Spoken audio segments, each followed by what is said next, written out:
One, two, three, four. As I have grown more in this profession, I realized that actually the kernels of what I'm doing right now were planted so long before going to school at all. And I think that they were about the intersection of my identity as a child. I was raised in Texas, and my dad is from a small town in central Louisiana. And so we always were back and forth between a small town and small town family in the big city of Dallas, Texas. And I learned very early on that there was a deep value in community and a value in storytelling. And also, I was raised in the South. And so being raised in the South in the 80s and 90s, and even today, means being, if you are an aware individual, it means being painfully aware of the injustices that surround you. There was this underlying experience of systematic racism that I didn't have the words to understand then, because that wasn't the way we were talking about things, especially in the South then. But it was things that I was painfully aware of. And so it was those intersections, social justice, Judaism, community, storytelling, that I think all planted the seeds for the creative work that I would be doing later, which is, I think, at the heart of curation. It's about education, it's about advocacy, and it's about telling a really good story. You're just telling it visually through art in a physical space that you move people through. People are really trying to take stock of the systematic racism that's pervasive throughout everything in the United States. And the museums field is definitely not immune at all. Museums come out of this roughly Victorian, but it actually goes back to Renaissance era concept of creating either like a display cabinet or a whole room that's a cabinet of curiosity. When you start to peel back the layers of like, what were people collecting? How were they displaying the things that they collected? Some of it was innocent, right? Some of it were things like fossils and crystals and things like that. But also, they were displaying things that were deeply rooted in colonialism and in white privilege, because who's creating that? Who has enough money to collect things and display them and create these spaces? They were traditionally white men. And so, especially coming out of Europe, they are purchasing things that they think are oddities and exotic. And we know that those are code words now for racist acts, where you are taking things that deeply matter to an indigenous person of wherever those items are rooted, and you are taking them away from those individuals and then putting them on your wall like they're trophies, literally, of your conquest. And you couple that with art history as an entire field, which is right, like the museum world then gives art history a home in which to display its academic achievements. And that comes out of, as a field, it gets codified in Germany in roughly the like mid to late 1800s. I don't know the exact date, but at the same time that that discipline is being codified, anti-Semitism is also being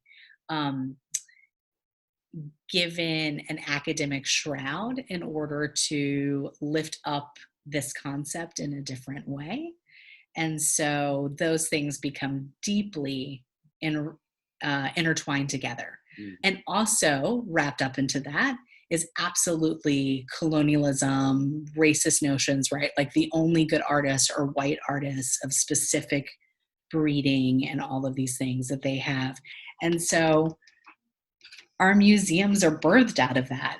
But at some point in my schooling, a professor mentioned one of the key things for them when they walked through a museum was to notice where artwork or objects created by Indigenous people were displayed and kept.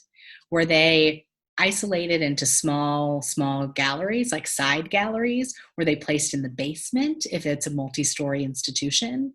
If you put it in the basement or in a super small side gallery where most people won't see it, what does that say? Because again, those are political statements. You think about Eshet Chayil historically, and what it is it's actually one of the Psalms, And it is a prayer that in English means woman of valor. And so it's describing, sometimes quite poetically and quite beautifully, as all of the Psalms are basically poetry, sort of why we should praise women and why women are valorous and amazing.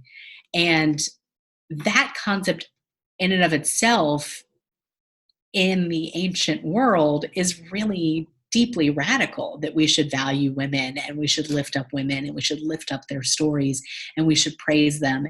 And it's traditionally said every Friday night as part of the Jewish Shabbat ritual. The husband typically says it to the wife. And so even in that, there's some problematic pieces, right? Because then if you're not married or if you're widowed, no one's saying it to you. But going with, just for a second, the traditional piece that was radical, is that every week the husband was being told that you should turn to your wife and say, you are amazing for all of these reasons, and I'm going to give you praise, and I'm going to acknowledge you. And that is radical and beautiful. And again, we now look at it with a contemporary lens. And that's one of the, I think, the amazing things about Judaism, is that we are taught to dissect and to deconstruct, and that is actually deep, deep, important value in our tradition. And that you shouldn't just take things because that's what they are, but you should look for the meaning underneath. And so if we start to peel back those layers, like I've already hinted at, there's a lot that's actually very problematic with it today. You would have to be married in order to be praised. Well, we know that's not true. It also mentions having children. Well, that's also problematic because not everyone wants children, but not everyone can have children.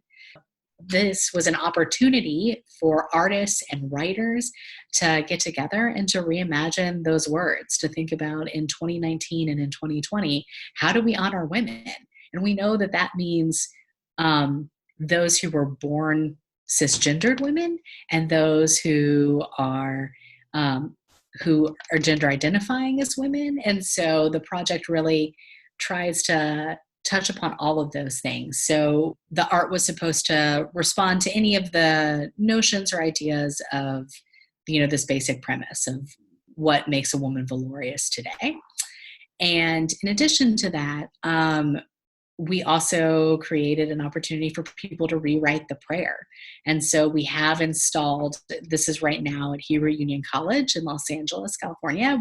We also decided it needed a digital component. And part of this exhibit was already begging for that, which I had been kicking around in my head like it wasn't entirely a response to Corona, but Corona helped get the digital portion up faster, maybe we should say, because of this conversation and the idea that especially the poetry and the writing piece and the adding your own words to the exhibit could be something that happens for the duration of this year-long exhibition, and that this piece could live online potentially much longer than that even. I also hope that there will be a residual in a post-COVID world that I hope we enter in sooner rather than later, that there will be an openness to involve people through this digital technology that we're all getting comfortable with in a really rapid and fascinating intergenerational way, that we could have a gallery opening in still a brick and mortar space, but that there could be, part of it could be being live streamed, right? So that folks, wherever they are in the world, if they're interested in that exhibit or that artist or that topic, could be participating, and that there will be an ease with which we will want to be experiencing, my hope is, a new hybrid reality where we are more connected physically and also digitally.